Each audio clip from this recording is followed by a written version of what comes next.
Welcome, everyone. My name is Kama Pierce, and I'm the Chief Operating Officer at Levine Museum of the New South. And it is my honor and privilege to welcome you to our virtual town hall with our new Chief of Police in Charlotte, Mecklenburg, Johnny Jennings. This is a very unique platform for us because you provided the questions over the past week. We put out a call on our social media channels, and Miss Jessica did the same on her social media channels. And so we're really excited to have this opportunity to directly ask questions of Chief Jennings. For those of you that are not from Charlotte, Charlotte Mecklenburg Police Department is addressing the same issues that are happening all across the United States and all the same issues that other police departments are addressing.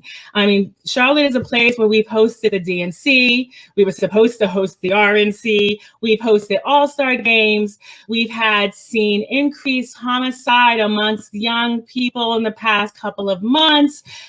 We are actually not even unfamiliar with the type of protests that we're seeing right now around Black Lives Matter.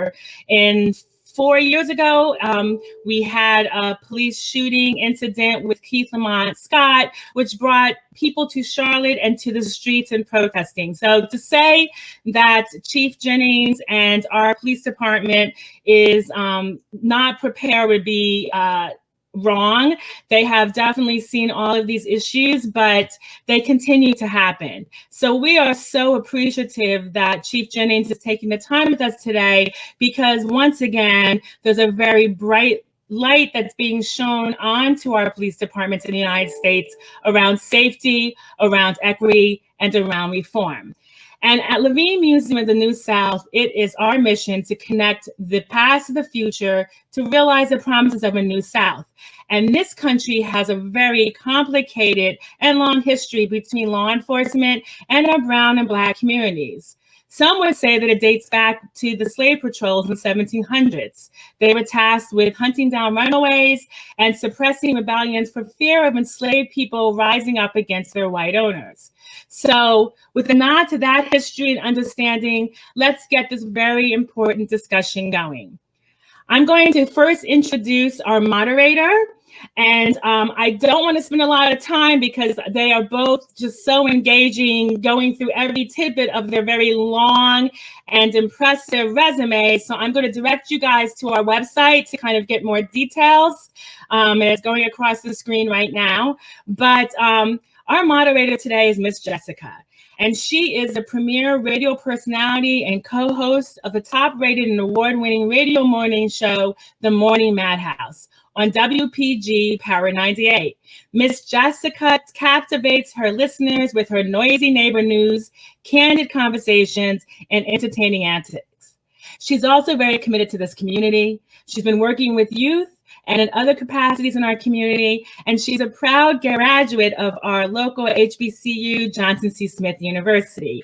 Welcome, Miss Jessica. Thank you so much for having me. We're so happy to have you here. And so let me now introduce the man of the honor, the man of the hour, Chief Jennings. Chief Jennings has a long history with Charlotte and with the Charlotte Mecklenburg Police Department. He was a member of the 108th recruiting class in May 1992.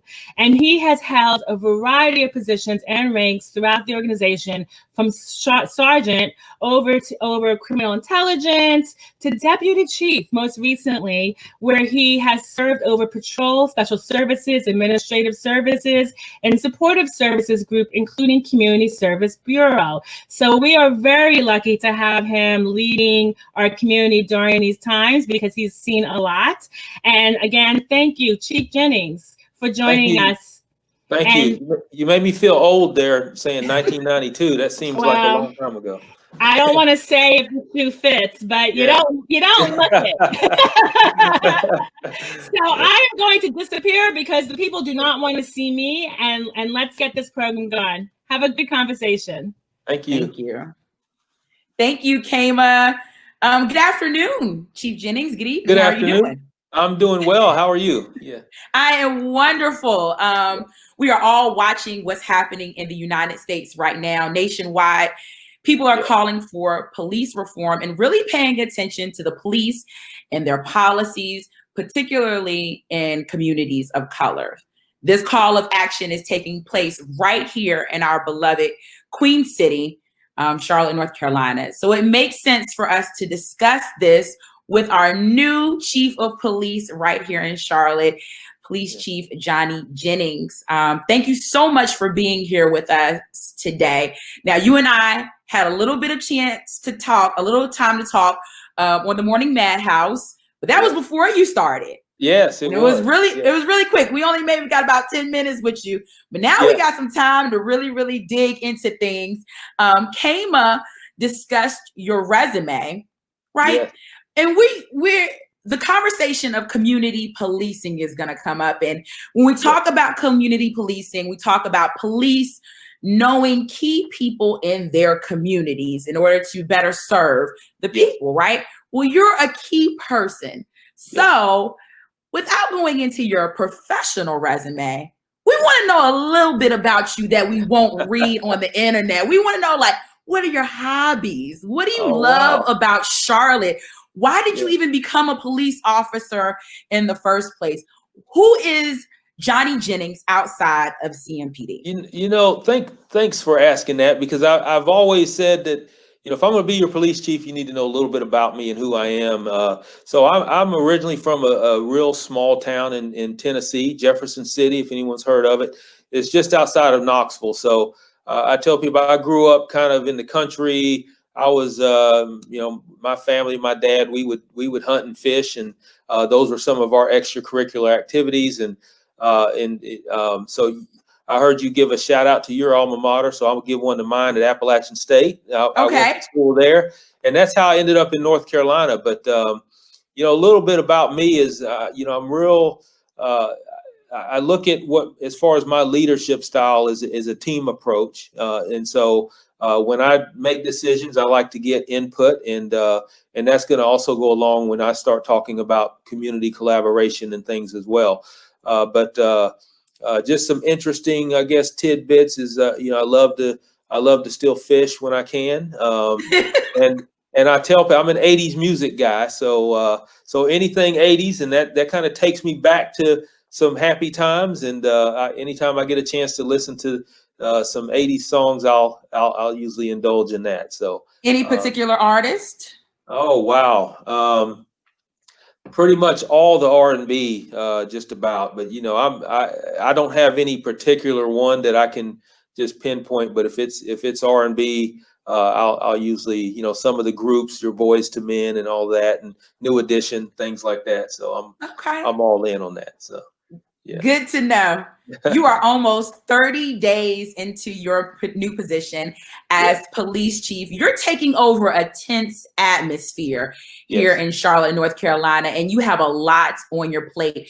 We reached out to Charlotteans in the community via the website, Levine Museum's website, as well as my social media platform, and we were able to get questions for you today. So these questions that I'll be asking you are coming straight from the people that you'll be serving right here in Charlotte, North Carolina. All right. Our first question is coming from Meredith Jeffries, and she says, how do you recruit, retain, motivate, and inspire officers in this climate, particularly Black officers? Yeah, and that's difficult, and you look at particularly when we talk about Black people, Black officers within the community, that right now Charlotte's made up of about 34% Black citizens, but our department's only about 16-17% there. So we want to be able to mirror that, and not just with the Black community, Latino community as well.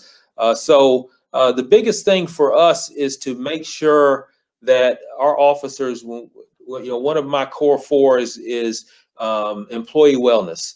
So we have to make sure that the officers that are here want to make this a career and stay here. So there are some things that we are looking at that we're going to put in place to let officers be able to express their feelings and what things that they're going through that might be affecting how they do their jobs, things that we can identify that we can put officers in a good place both mentally and physically, to make sure they're performing their duties as we need them to in the community. And also, recruiting. We need to look for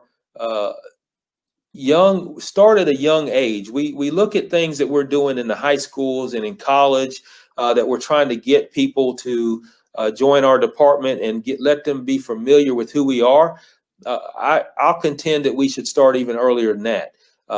The idea of having someone in the community that has been brought up in the community, and to be able to catch them at an early age, even as young as middle school, and to let them know who we are early, and to follow them in their path, and to get them into some of the programs that we deal with, whether it's the cadet program, college internships, things like that. And one thing I always say, imagine if each division had about 5 or 6 officers that grew up in the communities that they're serving. How great would that be, and how far will that go for that division? So that's my goal. That's what I'd like to see at least get started, and have some momentum as I can start my tenure here as police chief. When you talk about programs for youth and potentially recruiting youth and sort of building them up and in the police department, Mo asked the question. She says, is there an opportunity for a pipeline program for high school students, specifically minority students, to help diversify the police force? Is there something like that available now? There is, and we do. I will say we can do better as being intentional on the diversity end. However, but yeah, we have programs. We have a cadet program that we are able to reach kids in high school, that we start them out in high school, but and throughout college, that we actually pay them as they're in college. It's pretty much a part-time job. We have the Police Explorers program within our high schools, and things that we're able to reach out. We also want to extend that into the middle school as well. So some of the things that I'm talking about, reaching kids at an early age, is to start in the middle school age. And if nothing else, even if they end up not joining our department, they will have a good idea of what we're all about, and be knowledgeable on what we stand for and how we operate. And that gives them an opportunity to know if that's something they want to pursue, or if we want to pursue them as a career for law enforcement.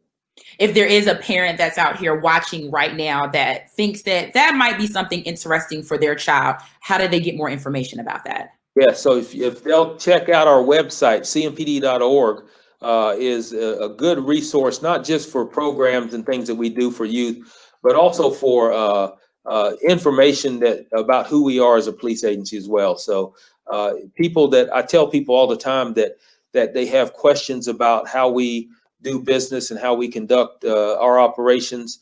CMPD.org is probably the first resource they should go to, and see if they can find those answers. You talk about how the police conduct business.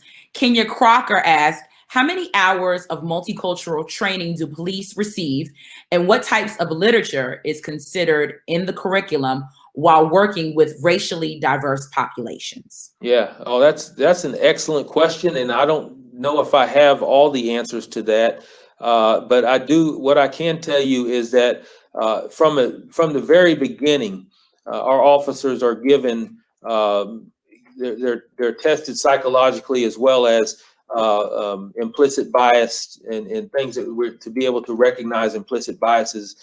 So we want to be able to catch people on the front end, to know that they're going to serve our community the way that we need them to. And then we also have other programs while they're in, Race Matters for Juvenile Justice, 16-hour courses. We have implicit bias training that officers are required to go through.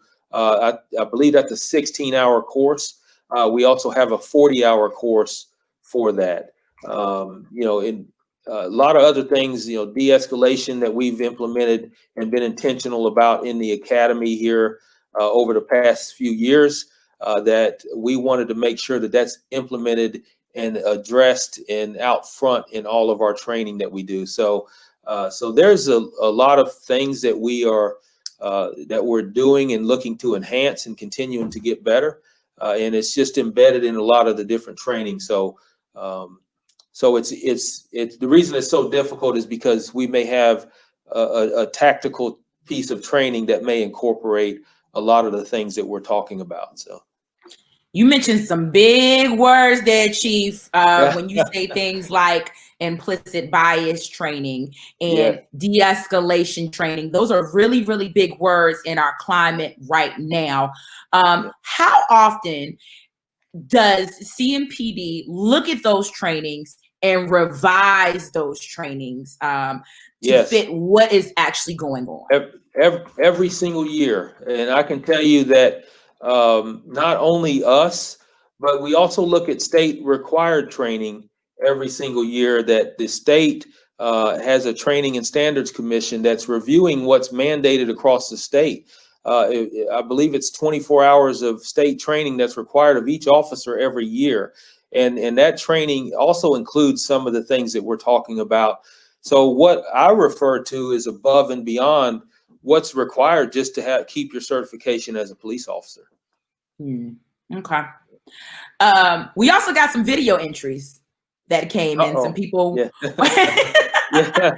So this one is coming from Kyandra Moraine, and please excuse me if I pronounce your name wrong, but she has a video question for you.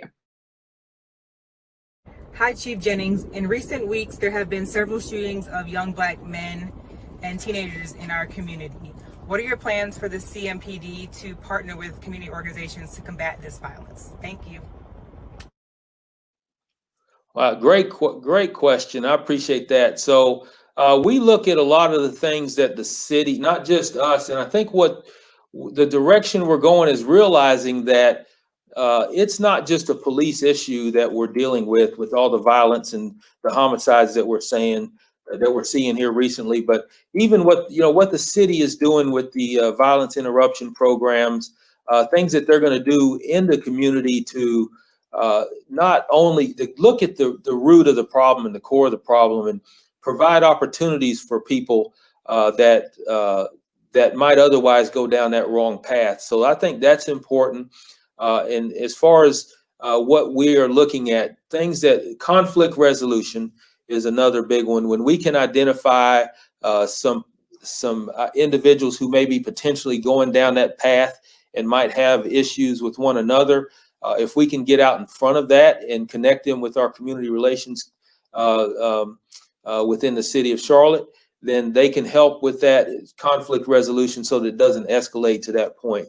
But the big thing is we have to be effective in being out in the community and being there, not just riding around in the cars and so people can see a police car, but getting out, walking beats, having those conversations with the neighbors, teaming up with some of the juvenile programs that we've been working with, and getting more people involved. So I think it's effective when you can get people at a young age. But as you've seen, some of these 14, 15-year-olds are both out victims of homicides and suspects of homicides. And that's very disheartening and discouraging for us. We had another question that came in. It says, history and recent news headlines have taught our Black and Brown communities not to trust police officers or their intentions. How do you, as a Black man, feel about being a part and leading an institution with such a complicated past? And how have you personally dealt with internal discrimination from police leadership and colleagues over the years? Yeah, so I guess that's assuming that that I have had to deal with internal racial bias, and there are some things that it's complicated because you can have things that occur and happen to you that for no other reason, the only reason you can think of is because it's racially motivated or things like that, and that's where you have to really kind of take a deeper dive and say, did this happen to me because I'm a Black male within a predominantly white organization? And so the way I've dealt with it is to make sure that that I am 100% knowledgeable of what just occurred and what those reasons could have been, as far as why certain things have happened or why certain things have been said, and how do I take it. So you have to hit it head on. I think you have to be able to confront people, have uncomfortable conversations when things are said that you disagree with. It's to be able to be out front, and I've never had an issue of telling somebody that that something they said or did was offensive or could be taken in that way. So when you put people on notice, I think it's really quick that they know that what they said or what they did was not acceptable, and that they need to think about these things before they make those comments or do those actions. So, and so as far as being a part of an organization that has that, it is disheartening in some ways to me, because I know what the people will throw a wide net across the profession, and what I see internally are a lot of majority of good police officers who want to do the right thing, who care about the community, and who put their actions where their heart is, and I see a lot of that. It only takes one or two to discredit every bit of hundreds of officers doing great things out there. You say the majority, so we do know that there are some bad apples, and I think that after speaking with people in the community and keeping, you know, abreast of how they feel in regards to the police, they feel as if there's no accountability for those bad apples. What is your response to that? You know, I can certainly see, and I don't blame people for that, for feeling that way. What I do know is that we have more internal, probably about twice as many internal complaints as we do external, which basically our officers are turning each other in and holding each other accountable more than what we get from the public. And I've also heard the argument that people are reluctant to complain on officers because they feel like nothing will be done. So it's really difficult. We've charged our officers criminally and for things that they've done in the past, and we can continue to do things to keep ourselves accountable. But for the public, those things, we don't want them to happen in the first place. So some of the things that we have to be able to do and enhance is our early intervention, to where we're identifying these officers that need to be either rehabilitated internally or directed for another career, you know, because as everyone knows, and I've been saying, I don't have the authority to terminate an officer. I have the authority to cite for termination, which gives them the due process to appeal that to civil service. But as far as being able to terminate an officer, that's not something that I do, that I have the authority to do. Nor do I think that I should. I think officers should have a due process, but I should have a strong recommendation towards that.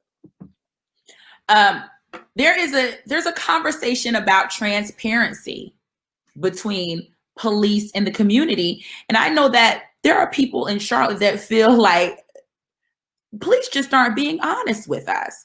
And when we have situations like what we saw on June 2nd, where we had protesters that were in uptown Charlotte, and they were protesting, and they received tear gas sides and, you know, from the top.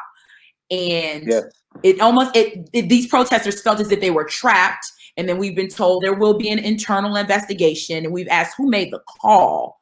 Who made the call? What happened with this? How did this even happen? And now we're sitting on July 23rd, and we still have no answers to those questions. It creates that lack of transparency and that lack of accountability that people in the community feel in regards to the police. Yeah, and that's absolutely understandable. And we've been out front from the beginning that some of the looks and things that we did on that day are, I wish I could go back and take them back. We've changed our policy to where to ensure that that sort of incident response to a crowd does not happen again on our end. However, it's important to know that when we have a situation like that, one, it takes time. We've had over 20 something officers that had to be interviewed. We had at the same time, all of that has to be written up and has to be provided to a board that's going to sit on the case, and so that does take time. And you look at the SBI report that was done, and I know a lot of people felt different ways about that because it didn't come out and give an opinion as to whether it was right or wrong. They basically was setting up the facts of it. However, what I have to look at is, even though tactics such as the ones used may be practiced and justified throughout the country, that doesn't necessarily mean that it should be acceptable here in Charlotte. And we have to be able to do what's best for the community and keep the peace. And I think in this situation, there were some things that I certainly know that we have grown from, and we have gotten better from. And we have to continue to do that. We have another video question for you. This one is coming from Pernice Mendez. Okay. Hi, I'm Pernice Mendez. Question for the chief is, do you support the defunding of the police? And if not, what alternative solutions do you propose into stopping the police brutality and stamping out the systematic racism that is within the policing? Thank you. Defunding the police. That is a hot topic. You knew it was coming your way. I knew it was coming. I think Webster's got to put another page in their dictionary for it. So I think what she's asking is two different questions. Stamping out. I think defunding the police is not the answer to stamping out implicit bias or systemic racism within the organizations. But so I'll address defunding first, because a lot of it is, what does it actually mean? And there are probably 1,000 different definitions of defunding the police. But the way I've always approached it is, what are some things that the police do that they're funded for that might be better done elsewhere? And those are some things that we're looking at. And so my stance on it has always been, if there's another entity that can do something that we're doing, such as responses to mental health crisis individuals, electronic monitoring, whether it's doing taking traffic accident reports, any of those things, if there's an entity that can do them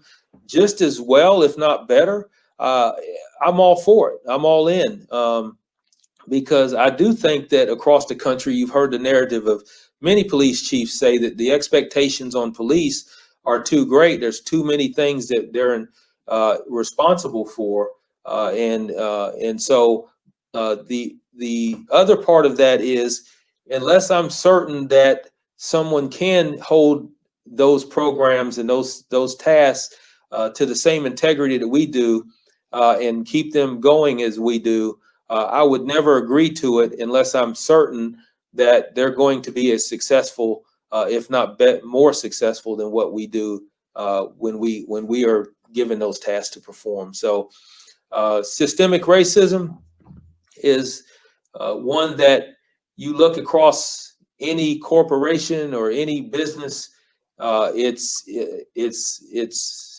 present. I think that you have to look at the issue that we are a large organization. We try to catch people on the front end before they're hired within our agency, to ensure that racism is not part of their culture. And we have a lot of things in place to catch that. However, it's more out front when you look at an agency that's basically given power to arrest and to carry firearms and things. And that's why it's even more important in our institution that we are held to that higher standard. And we do everything we can within CMPD to be held at that higher standard.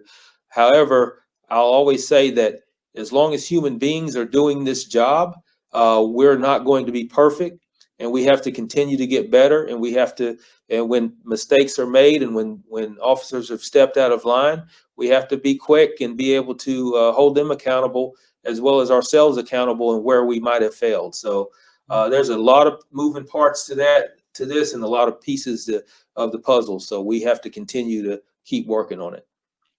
Stevie J H asks, what concrete steps are being taken to eliminate the use of military and military banned weapons and tactics against Charlotte residents by police, and hold aggressive and aggressive and violent officers just as accountable for the harm they put on civilians? Okay, great. I hear that all the time about militarization, that we have militarized equipment and things. And I'd like to hear more of what people view that as militarization of it, because, we don't have any weaponized vehicles within our agency. Military does have that.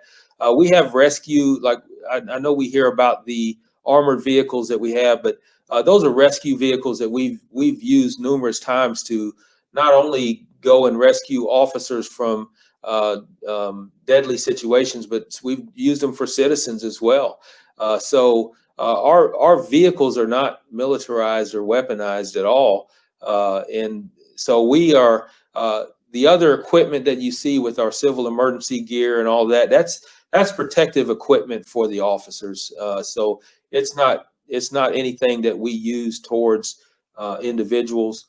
And I know I'd heard some comments too about the use of our riot control agents, and that the military has banned some of those. And, that's simply not true either. The military has banned certain chemical agents such as a CN gas, and we've never used anything like that to that level and never will. So we have to make sure that our officers and our community are protected when they're dealing with high stress and high intense situations, because I know a lot of people don't want to hear it, but there are bad people out there that are looking to do harm, not just to officers, but to the community. And I think when you start talking about protect and serve, I think that that plays a long way into it, to make sure that our officers are equipped both physically and mentally to be able to handle that. So I don't know if I answered. Was there a second part to that question that I'm leaving out? I think that also the question is, when you have aggressive police officers, holding them accountable the same way that you would hold a civilian accountable. Yeah.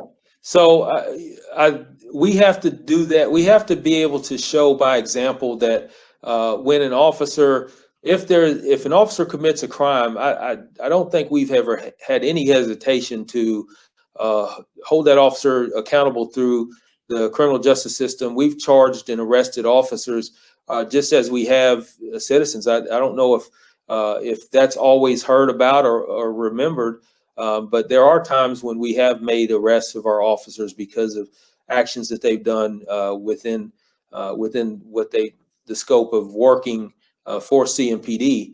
And but what the goal is, and we're looking at other ways too that we're having discussion on, when you have an officer who's been disciplined with corrective action, it can't stop there. I feel strongly that you have to have some sort of monitoring mechanism, and I don't want to use the term probationary period, but that's basically what it is, for lack of a better term, that when an officer comes back to work after a suspension, there should be a better eye kept on that officer to make sure that they're back ready to serve the public in the fashion that we need based on our mission and vision within the police department.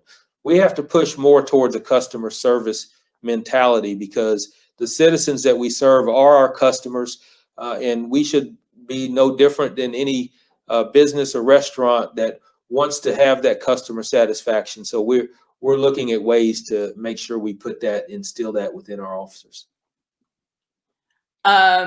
Mo says, when considering an opportunity to re-image policing, what are your thoughts on community policing and what are your concerns? I know we talked about that a little bit earlier, but really going into community policing, what are your thoughts on that and what are your concerns? Yeah, I'll start with concerns. Concerns is manpower, because community policing is takes an extensive amount of time within our officers, and we have at this point with the current vacancy rate, we have officers in the field that they are literally from start to finish in their shifts, going from call to call to call.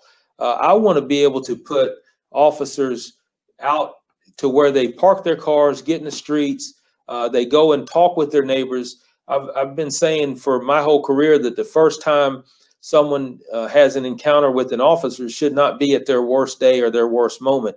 I would love to have more conversations about people saying they were in their yard working and an officer was walking by and just had a chat with them and talked with them. And that's my vision and goal. And the best way to do that is to be able to fill some of the vacancies that we have and relieve some of the officers that are doing nothing but answering calls for service. Because in my mind, a good day of policing is an officer who is driving a little bit, walking a little bit, and talking a lot. And if we can accomplish that, I think it'll bring us greater towards our success in community relationships and community engagement. As you talk about community policing, how would you determine what communities would get those police officers? As right now, a lot of people have a concern about over policing in Black and brown communities. Yes, and when I hear over policing, so I'll answer that first. Over policing, I hear that, and I see it as we have areas that are high crime areas that for many officers feel like the more I do in that area, the more I'm addressing that crime, meaning traffic stops, making arrests, things like that. I want to take that away and say that when you do make an arrest or you do make a traffic stop, think about what you're trying to accomplish. You know, are you really getting anything out of making a misdemeanor arrest for an individual in the neighborhood and getting that individual in the system that's hard to get out of, and also taking 3 or 4 hours out of your day to process that individual in the jail, or are there alternatives? One thing I'm looking at doing that I'd like to see happen sooner than later is an adult diversion program that kind of mirrors our juvenile diversion program, where you don't even have that individual go into the system at all, and you follow them through and give opportunities to where employment and get them on the right path, things like that. So that's the part as far as over policing, that I think it's not a matter of we have too many officers in the neighborhood. It's what those officers are doing when they are in the neighborhood. So the goal should be to the reduction of violent crime and the management of crime in general. And that's not always done through making arrests and putting people in a system that's very difficult to get out of, and then they can't find employment and things like that. We want to be able to help individuals to be successful members of our community. So was there another part of that? Did I miss something? How do you select the communities where the police officers would do community policing? Yeah, so I think every community within our jurisdiction is deserving of community policing. I think when I talk about one of my 4 core of community collaboration, you'll hear me say that the public gives us the power to police, and they should have a voice in how we do that. So I want to look at each community needs to be tailored at our approach towards policing with the input from the community. You're going to see within the next several months some things that we're going to be doing. Hopefully we can get through this COVID and we can start having some face-to-face instead of always through the computer. But you're going to see some things that we're going to put in place that brings us into the community and invites the community in and gives the community some say in how they want to be policed within their neighborhood. So we owe them that, and we're going to try to figure out the best ways that we can do that. Now, Chief Jennings. Yes, ma'am. Me and you, let's Yeah. How do you plan on making community policing work, especially in an atmosphere where people do not trust the police? Yeah. So if you spoke about a police officer, or, I'm outside working on my lawn and a police officer walks by. I mean, even just thinking about that scares me. It makes me tense up. So how do you realistically plan on implementing community policing in this environment, in what we're going through right now? Yeah, in community policing, everybody says it's a concept, and I think we have to be engaging with the community, and that you've heard us say within CMPD a lot, and Chief Putney was the original quoter of this, that it's hard to hate up close, and all we can do is extend that offer to meet with us halfway. If people aren't willing to do that, and we've put forth a good enough effort, we hope to be able to reach as many people that will at least give us that opportunity to say, okay, I can understand, I see what you're doing, what you're trying to do, and we're not asking for everybody to come in and say, oh, we love the police and we support the police. I know that's not going to happen, but even if you despise our profession, at least be open-minded enough to listen and to learn, and then we'll, on the other hand, be open-minded enough to listen and to learn your perspective as well. So if we continue us against them, and that's on both sides. If it's us against the citizens and the citizens against the police, we're never going to get anywhere. We're going to spin our wheels. And if you truly want change, if you truly want to see things happen on both ends that are better serve the community, then you're both sides are going to have to come together. And instead of clashing, we join forces and we move forward. And that doesn't mean we have to agree on everything, and we have to sit around a campfire and sing songs and all that. It's just a matter of understanding each other and moving forward. Mm-hmm. All right, we got another video question for you talking about mental health. This one is coming from Paul. All right. In my lifetime, when you called 911, police officers had to handle medical emergencies. Now we have the EMT come out for those situations. Why should we not establish a 911 for mental health and have mental health workers come out for mental health emergencies? I think he heard my defunding answer a little bit there. So,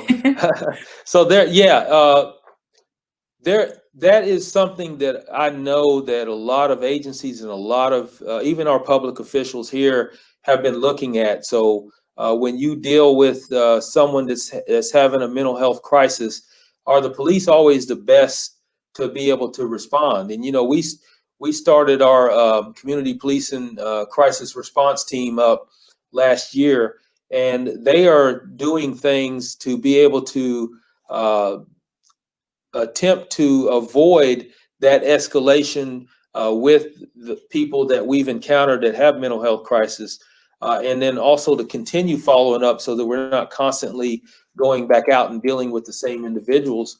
But if the concern that I have is there's a lot of times those are very dangerous situations, and and if we're not able to send a police officer to help address that, then I think that's putting someone in a very dangerous situation. I would really hate to see a clinician or a social worker get injured or killed in a stressful situation that the police probably should have handled.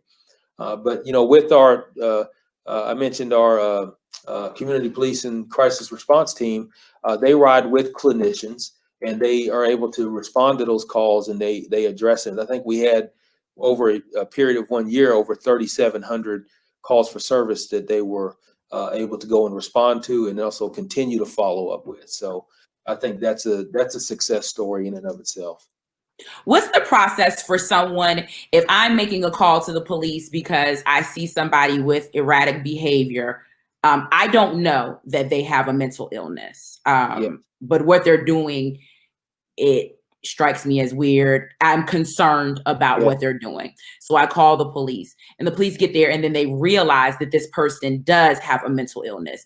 What is that process? Are they then calling in for support, or are they then just handling the situation? Yeah. So there's a couple things with that. When you have that call, make that call for service to 911. I think it's very important to explain exactly what you're seeing that individual doing. If there's any question as far as mental stability of the individual that we're responding to, our dispatchers know that we have crisis intervention team officers that we have about six or 700 that we have trained within our department, and they are better equipped to be able to respond and not only identify but to address someone who's having a mental health crisis. And so between that group of officers and our CPCRT officers that do respond, we are equipped to be able to do that. There are options other than taking people to jail, and I've said for years it's unfortunate that the jails seem to be our biggest mental health facilities that we have across the nation, because we are picking up people that are having mental health crisis, and the officers take them to jail when they could be going to behavioral health and being evaluated. And I think that's what the answer is, and that's the option when we're able to identify who needs to go to jail and who would be better served by taking them behavioral health. Juneteenth weekend on Beatty's Ford Road. Oh yeah, yes. Now, Chief Jennings, this one is very, very special to me because, granted, I am from Virginia Beach. My family grew up on Beatty's Ford Road. Both of my parents attended West Charlotte. My grandmother's house is back there. I have family members that still live on Beatty's Ford right now. That's where I do a lot of my community work. It's very, very special to me. Great. Thank you so when I woke up and I heard about what took place that evening, I was heartbroken, and even got phone calls from family that lived from out of town, like, what is going on? Gerald Terrell Jr. says, are our officers afraid to make arrests since George Floyd? Because that night we had people that were racing on a city street, and nothing was no police officers came out there to stop that. And that had been going on for a while, and that's a crime. So what happened that night as far as the police response? Yeah, I'll tell you, we have close to 2,000 very brave men and women in this agency that would go run into fire to protect anyone and to save anyone. So the question of are the officers scared to make arrests? No, they're not.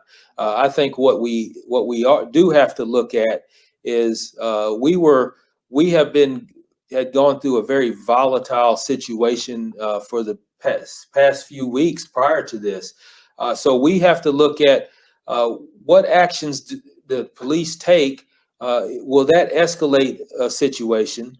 And I think the narrative, if we had gone in and tried to take enforcement action or break that up, the narrative would have been something that we escalated a situation and gone into a celebration, a Black celebration that we were thwarted for no reason at the time, because everything is.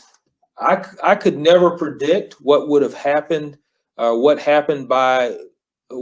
actually did happen with the gunfire and the very sad situation of the people injured and killed that night.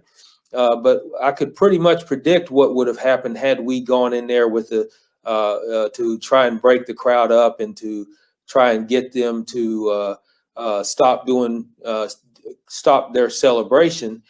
Because the other nights that we've seen, that we were able to facilitate that into and it was able to break up at the end without anyone getting injured or killed.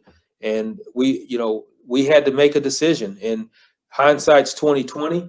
Obviously, if we knew that this was going to happen, we would have said we're going to break it up, and we would have looked bad for doing it, but we would have saved lives. And the biggest fear too is now that we know that there were several guns out there on that scene, I think if had those guns been turned on police and we had to return fire and innocent people would have been injured or killed that way, I think that would have been awful as well. And so we're in a bad spot. I don't know what the answer should be or could be, but either way, I'll be honest, there's no winners in this. And so my goal right now is, can't change the past and what happened, but I sure can make sure that we're doing everything we can to put the people who committed murder out there that night, make them accountable for what they did. We have another video, and this one is actually coming from a high school student. Her name is Jade. All right. Yeah. Hi, my name is Jade. My question is, what do you think are the pros and cons of having continued police presence on the campuses of Charlotte-Mecklenburg schools? That's a good very one. good question. That's a good one. Yeah. I like that because a lot of people have been talking, and you've seen some agencies across the country, they pulled their officers out of the schools. So I think that as far as the pros are concerned, that we build great relationships within the school system with the students.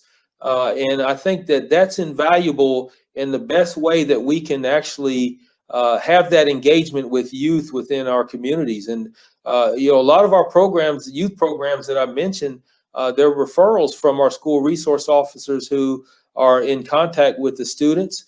And the school resource officers are the ones who are doing these summer programs that keep these students busy over the summers and keep them, whether it's Mayor's Youth Employment Programs, Envision, Reach program, things like that are very valuable to our relationship with the youth across the country. Now, the cons, there are some because you really don't want to come into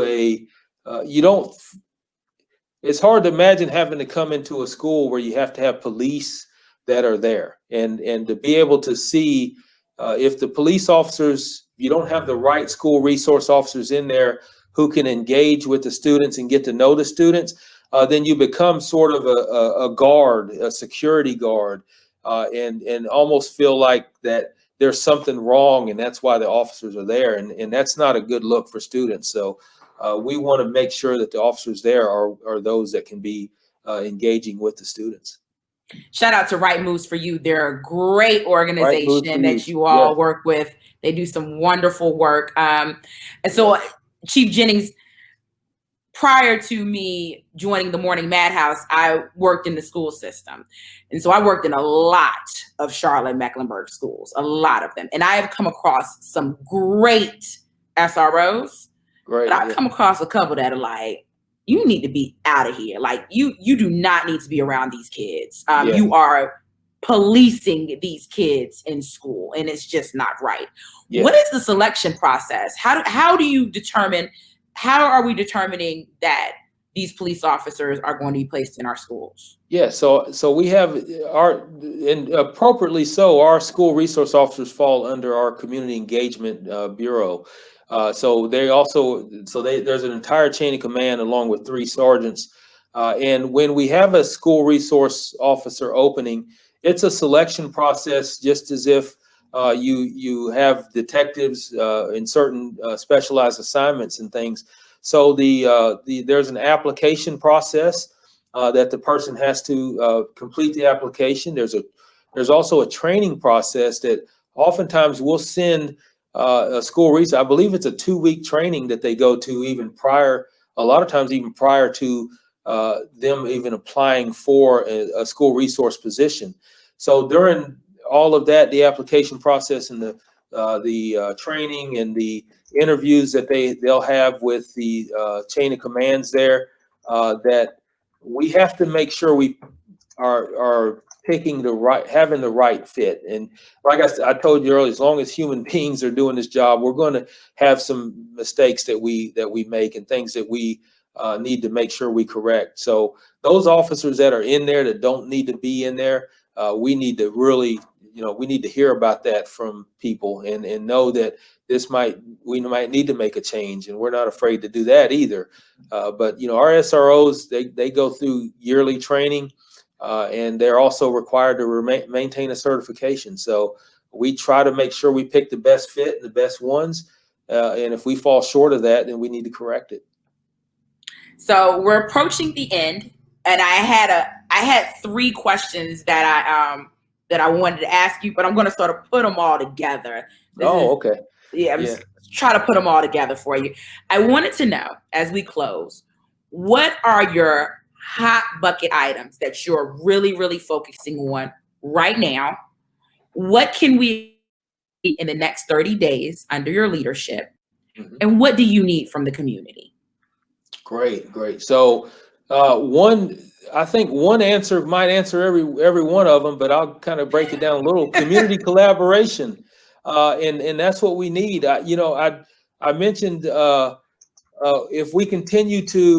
if there continues to be rhetoric towards police that are simply critical and not being productive, then we're not going to get anywhere. But we're all open for constructive criticism, and we always want to be a learning agency to get better. Some of the things that you will see and that you probably have already seen is I'm currently looking at some of these policies that such as our use of riot control agents and our use of force or our response to resistance policies as it deals with chokeholds. A lot of the things on the 8 can't wait that a lot of us have seen and heard about. So we're not, it's easy for us to say, oh, we checked that box and we're good. But that's not enough. For one, we have to look at, even if we have addressed some of those things, are there areas that we can get better in those? Just like our chokehold policy. We've recently even enhanced that based on the 8 can't wait, because we didn't feel like it covered everything that it needs to cover. So you'll see some policy changes, some tactical changes that have already been in place. And you'll also hopefully see a lot of things like we're doing now to be able to engage with the community, even if it is virtually. We'll take what we can get at this point, but we want to hear feedback. We want to hear those tough questions and be able to start working together towards solutions and where are some things that we can have some synergy between us and the community. And that's what I think you can, or I hope you start to see and be really evident within my administration very soon. How can people give that feedback to you? So the feedback is when we are engaging with the community, listen to, participate in events like we're doing right now. And when we have a lot of team offices out there, that's 13 divisions and 14 counting the airport. I encourage everyone, if you don't know who your officers are or who that captain is, go to that team office, call that team office. Let's start engaging in that conversation and having those conversations to get to know everyone. When we start doing things in the community, hopefully soon, you'll see us bringing our roll calls out into the community, some of our crime stat reports out in the community. I encourage everyone to join in and have those conversations with the officers while they're out there. Contact your community coordinators within the police divisions, have them attend your community meetings or other meetings that you might have where the community gets together. So that's very important, that we can only reach so many people ourselves. So we depend on the citizens to extend that branch, and we'll follow up and join in and hopefully work together. Well, Chief Johnny Jennings, I want to extend a branch to you and let you know that anytime you want to get information out to the community, you always have an open invitation to come visit us up at the station. We want to make this work, and we want to make sure that our listeners are informed. And like you said, in doing things like this, speaking to the supporters of the Levine Museum, this is great. So thank you so much. And we look forward to communicating with you in the future. And right now we are going to bring Miss Kama back. Thank you. Let's stay in touch. Yes.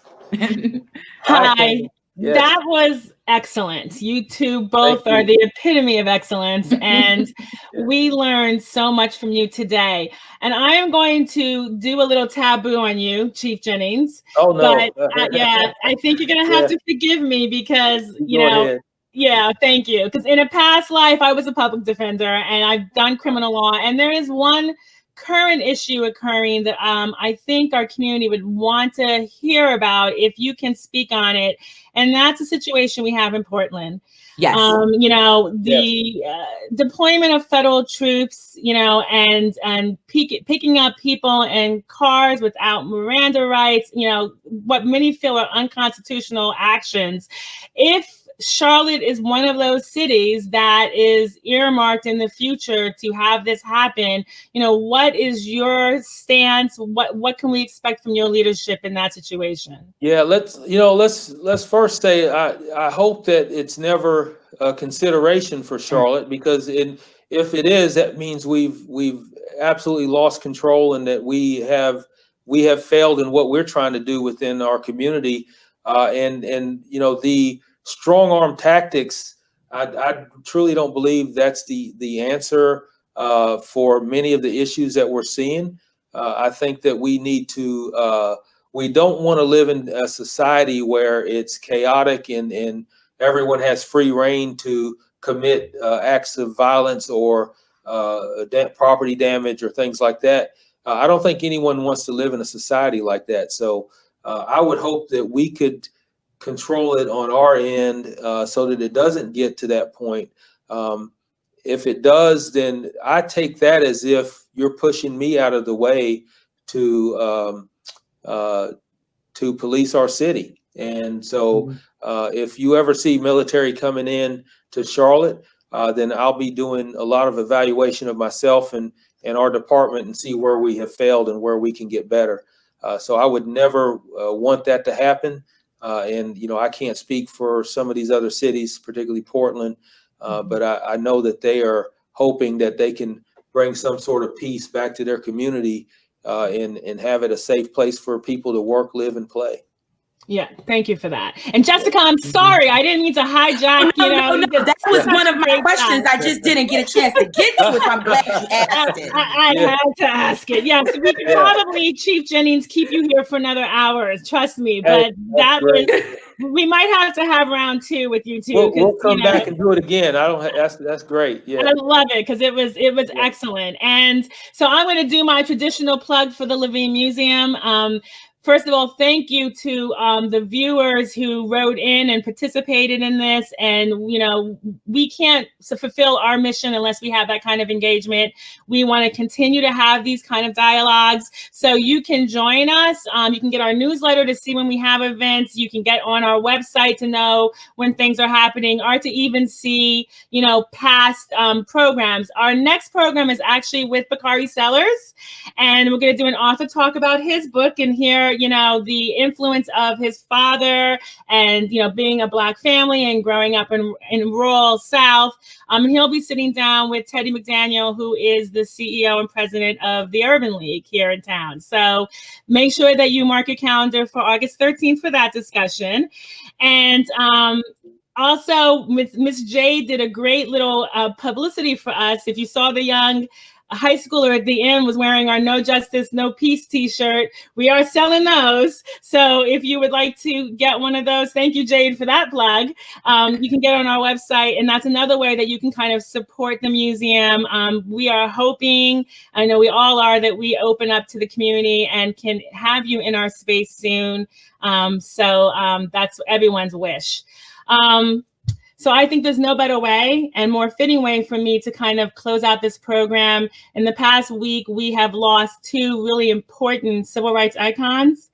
And I think it's fitting that I leave with some words from Representative John Lewis.